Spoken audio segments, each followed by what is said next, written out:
Telling somebody what you've been through and getting it off your chest and out your head is a totally different thing, because you're not holding it back.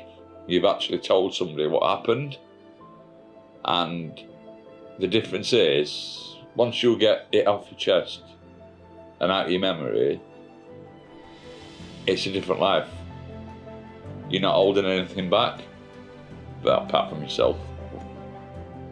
So thank you very much. You go through things when you're a child and you block it, but then you grow up with it. So you just stick it back in your memory. You don't want anybody to know what happened. But doing Behind the Label has taught me a lot of telling people what I've gone through. I kept my problems hidden for years and never told anybody anything. But Behind the Label brought me out of myself, and I told some parts of my life, but not all of it, which will come in the next episode, hopefully.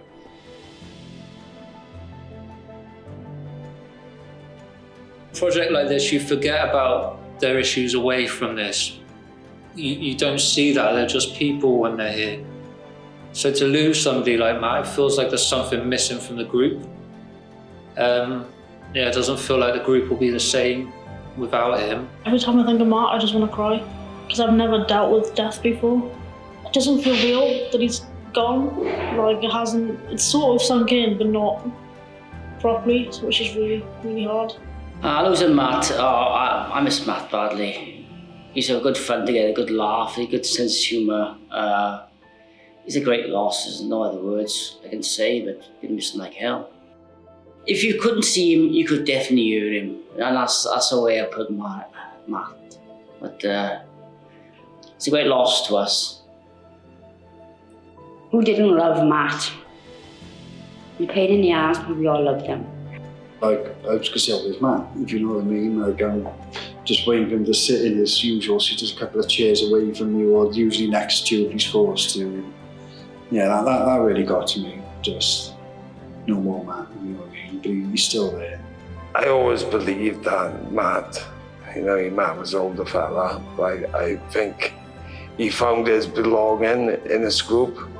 I could see times that even when Matt was being Matt, to me that how much he cared, and he self-sabotaged because he cared. I know it's very mad to say, but it's just mad. I'm not having him here. It'd be strange because he was such a massive character to everybody, do you know what I mean? And he was a nice man, do you know what I mean? Even though he was mad, he was a nice man, yeah. I miss my buddy, I miss him a lot. I miss Matt's laughter and his cheekiness. I miss Matt's laughter, his pervy laughter, and his dirty jokes. And that's straight up, I do. I miss Matt's laughter. I miss Matt's laughter. You could even make the saddest days look bright. I miss Matt's laughter. I miss Matt's laughter. I miss that the most out of everything, to be honest. I do miss Matt's laugh. That's the biggest thing on that I miss. Just him laughing in my face over the stupidest shit. We're gonna miss him. Totally miss him. We won't forget him. He's all be with us in our hearts and our minds.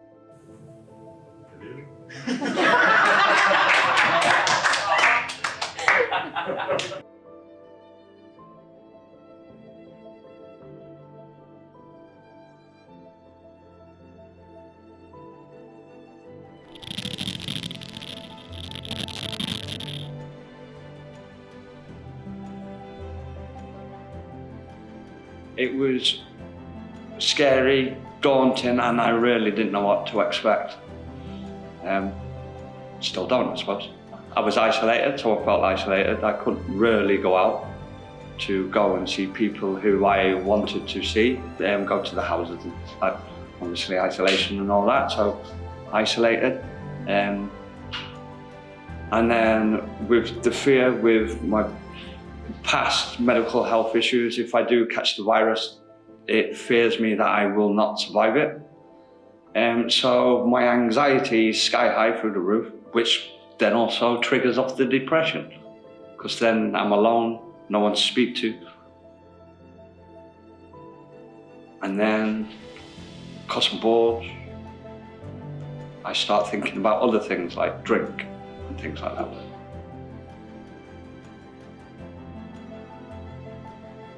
At first it was good because you could do nothing, do everything, do like whatever you wanted to do. Then as it got worse and longer, it got like boring, depressing, isolation, like a nomad going around this room to room. So I was doing, it's like, I was going one room, then another room, then another. It was like really, really depressing.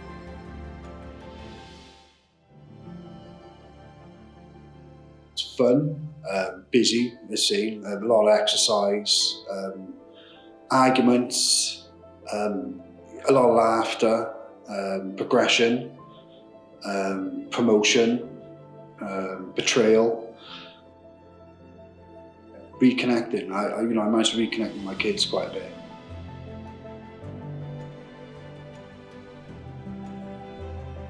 Tough, lonely, difficult. It was depressing, just really isolating. But it was also really empowering. Freedom. Better, because during lockdown I come to terms that I was in like a really toxic relationship, but because it was all red flags and stuff like that, I'd missed them, and I've finally, with help, come to terms that it was toxic and abusive, and I'd left it. I finally had the courage to leave. Depressing, alone, hateful,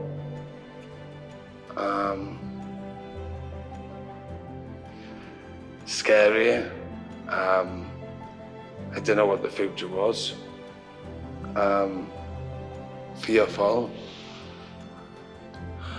I was in a dark hole, do you know what I mean, that I thought I couldn't get out of. Full of nightmares. It was, yeah. It was crap. It was. I mean, just felt segregated off for every day.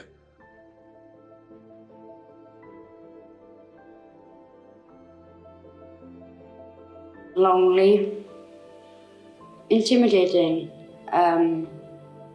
depressing, boring, lack of inspiration, no motivation, frightening. I felt I was being lied to all the time. My lockdown was lonely,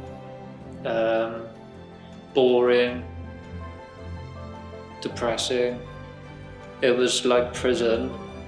I was used to isolation anyway because of prison, but it's a different kind of isolation. So you've still got all your comforts around you, but you can't go out and enjoy them comforts with other people.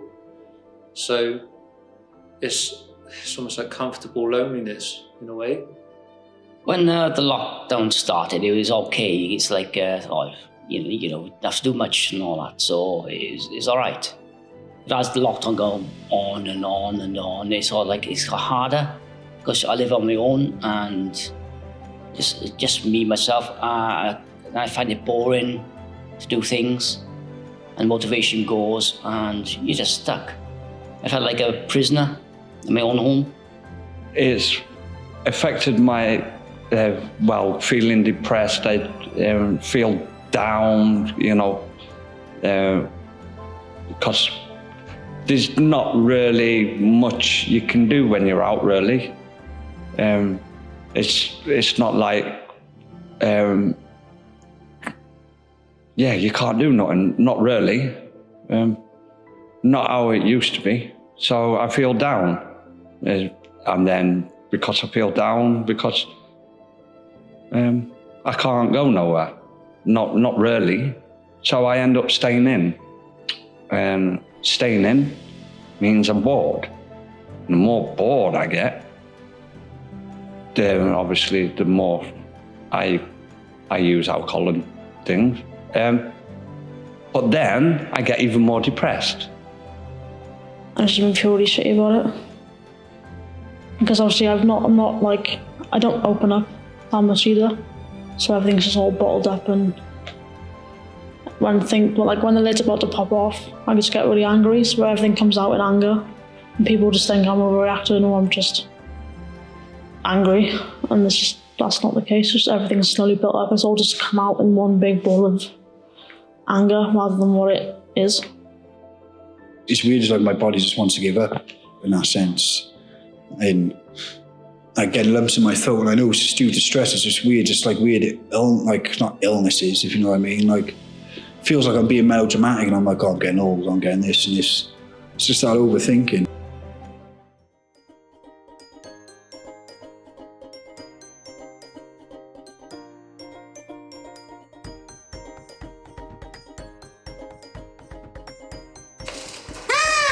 Oh, brilliant party, Edwin, sir. Come on. Happy birthday to me. Happy birthday to me. She's a jolly good fellow. She's a jolly good fellow. She's a jolly good fellow. And so say all of us. And so say all of us. And so say all of us. She's a jolly good fellow. She's a jolly good fellow. She's a jolly good fellow. And so say all of us.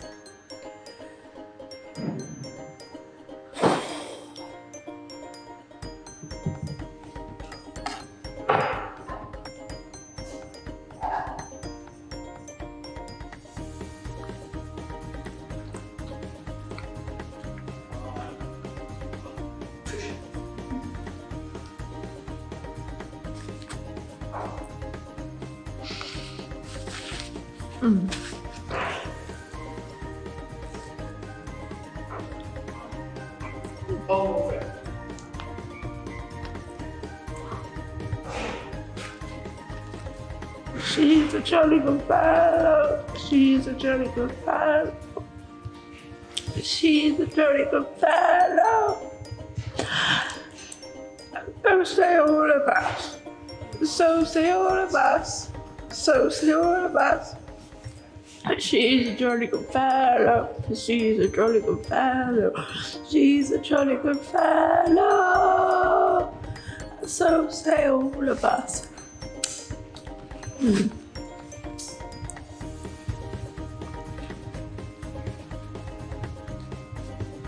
Happy birthday to me. Happy birthday to me. Happy birthday to me. Happy birthday to me. Hip hip hooray! Hip hip hooray! Hip hip hooray! Woo, this is the best party ever! You guys should be here, honestly.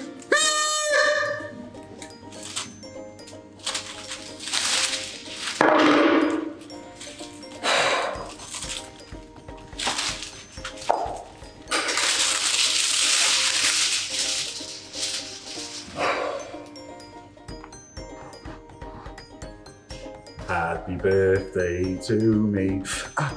Happy birthday to me. Happy birthday to me. Happy birthday to me. I can't. Happy birthday to me. Happy birthday to me. Happy birthday to me. Happy birthday to me. I'm such a jolly good fellow. I'm such a jolly good fellow. I'm such a jolly good fellow. So happy birthday to me. Fuck off.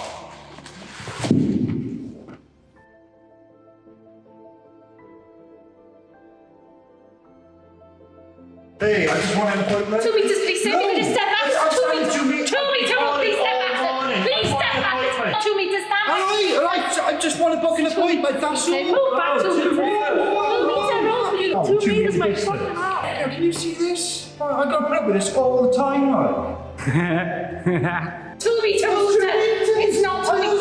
You can tell me. You're touching everything. You can tell me. Please. Where's your mask? I'm sorry, there. Okay, no, I just want an appointment, that's all. I've been calling all morning. I don't get anything out. I've got an appointment. What? I just want an appointment, that's all. What? Appointment! A what? Call it all in morning. What? Appointment. What? I can't deal with this now.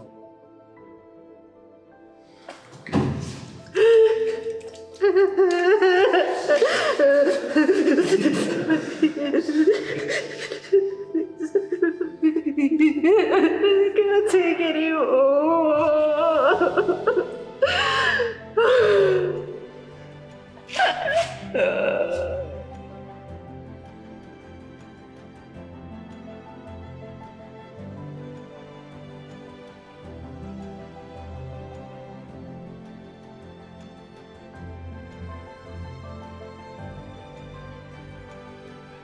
Can you spare any change, please? No cash. Can you spare any change, please, sir? Fuck off, mate. Fucking get a life. Can you spare any change, 2 meter please, rules. miss? Can you spare any change, please, I'm really miss? sorry. Can you spare any change, please, sir? locked down. Eat this. Well, thank you. Hope you have a bad evening.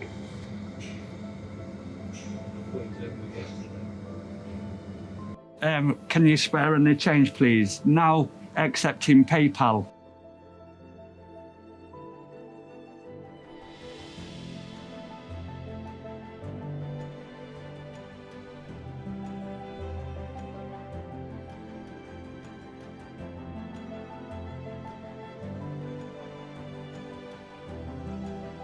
The worst moment was when it actually initially, what would you say, announced, that's it. It's the complete lockdown. This would be my worst because, to be honest with you, I absolutely shat myself because I'm drinking heavily. So I'm thinking I withdraw badly, I shake. Where am I going to get my can? Because obviously shops are not going to be open.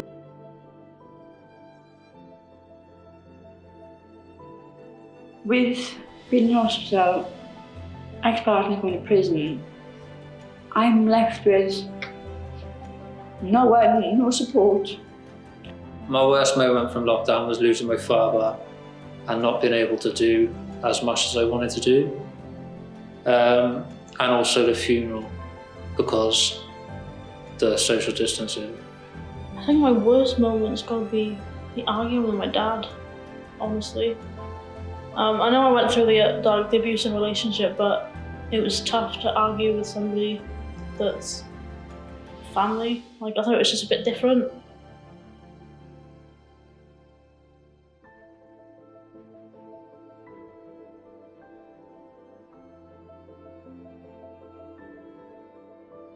I did get depressed with it, I'll be honest with you. I found that hard because you're down.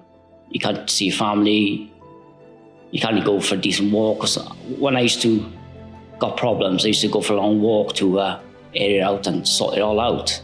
But you can't even do that. Everything this year affected my mental health.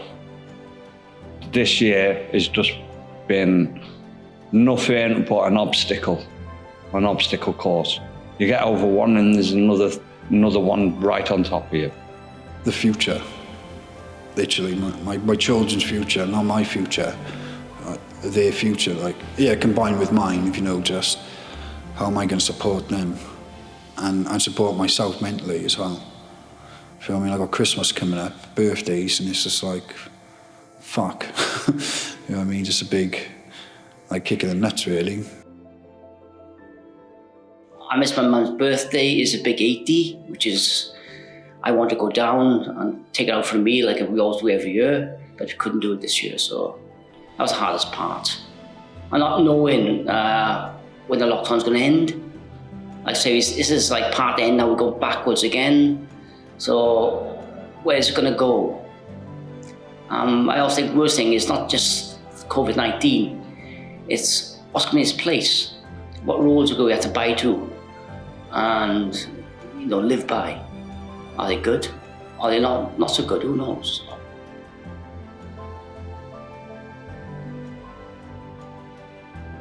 It's frightening because I don't know where I'm going to be in a week or two with I'm still healing and the other troubles I've been having as well. But I am just proud of myself. I'm really proud of myself. I have not stuff I can do.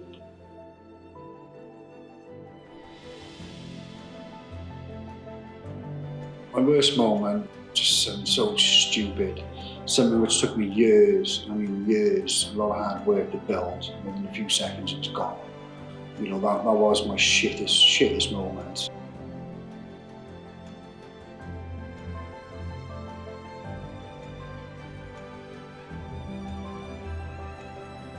Well, my best moment, I don't want to make this sound bad, but my best moment is actually this COVID thing, because it pulled the council's fingers out the backside and got people off the streets. So it proves that they can actually do it if they actually do want to.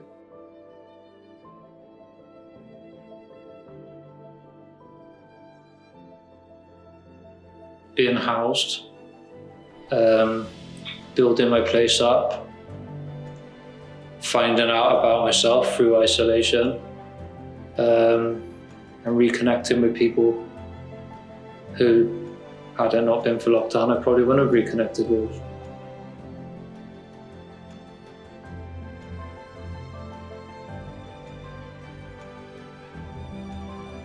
Best one has got to be my gaming, because I've been getting into that loads. I've completed loads of games, and I built up like a small following of people who like watching me play and like talking to me and helping me with it. So that's really like kept me not going insane.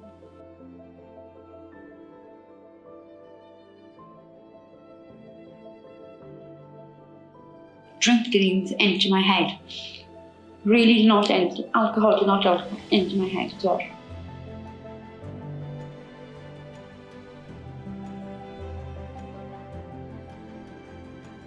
Like the good thing which, you know, come out of all of it was, I think just being with my kids really, just seeing them out, because I didn't realise, you know, through the lockdown I worked every day and not being there those mornings and like, you know, put away the arguments and things like that and the stress, just those moments, you know, those little cheeky smiles from the kids. Like this morning before I left, my daughter gave me a kiss through the wood, through the stairs.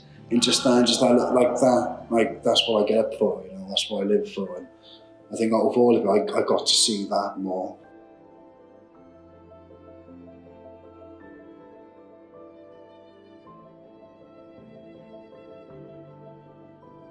It was just before the lockdown came in and I was still in the hospital with my operations. One of the nicest moments I had was when I got in the lift and this woman started talking to me and she asked me what happened. So I explained a little bit. She said, "You're not the same Heidi." I said, "Yes." She said, "I was in Matthews, so I was a nurse for 12 hours with them." And I said, "You know what, it's actually nice to say thank you to a nurse that was in there. No one says thank you to them. There was the surgeons and the doctors. Yeah, thank you, sir, thank you this, and but I broke my heart just saying thank you to that nurse. I still don't know her name. She was determined she was going to stay to the end of the shift. to make sure I was right after my first 26-hour operation. And that was hard hours, actually. Giving somebody some thanks who doesn't see it or hear it that often, really, do they? In the behind the scenes. And just after saying thank you and felt like I gave a lot back to a woman. She gave a lot to me. I would label myself as someone that is broken inside, but is slowly piecing himself back together. And with a few people giving me a nudge in the right direction, I'm not gonna let it defeat me.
Hello, it's me. I was wondering after lockdown, you'd like to meet to go over everything. They say that lockdown's nearly over. Well, that's a load of shit. Hello, can you hear me? I'm in local lockdown dreaming about when we could go out when we were COVID-19 free. I've forgotten how it felt before they ate that bad in China, and the whole world went crazy and we couldn't go out. Hello from the other side. I must have told 1,000 times. Even tried you on Zoom. Lockdown says stay indoors, but when I call you, never seem to be home. Hello from quarantine. At least I can say that I tried to tell you I'm out walking in the park, but it don't matter. You clearly don't have a face mask anymore. Hello? Track and trace? No.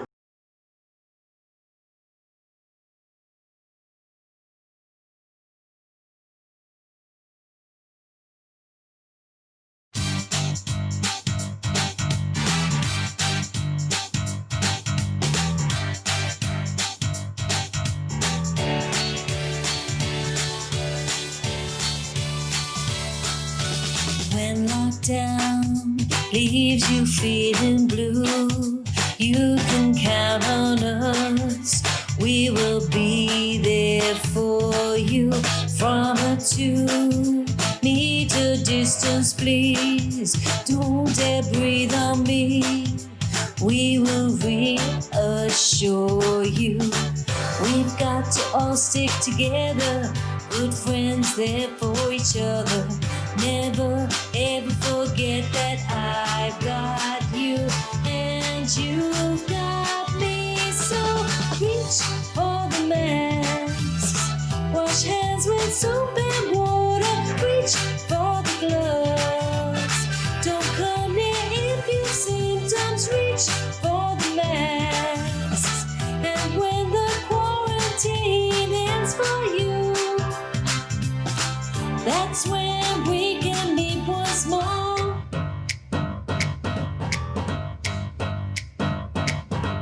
There's a place waiting just for us. It's a special place with hand sanitizer.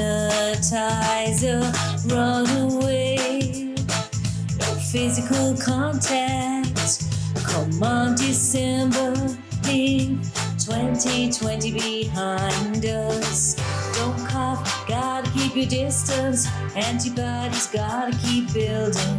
Never ever forget that I've got masks and you've got gloves. So reach for the masks, wash hands with soap and water, reach for the gloves. Don't come near if you have symptoms, reach for the masks. And when the quarantine ends for you, that's when we can meet once more.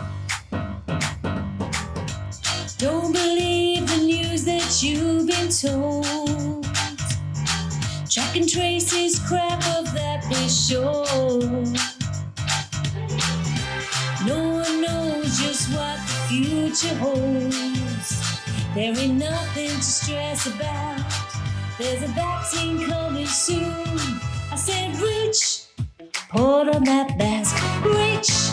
Reach for the gloves. Reach, follow that quarantine. We will reach once more.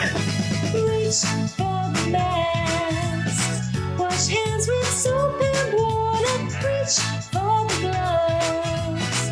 Don't come near if you have symptoms. Reach for the masks. And when the quarantine ends for you, that's when we can meet once more. That's when we can meet once more.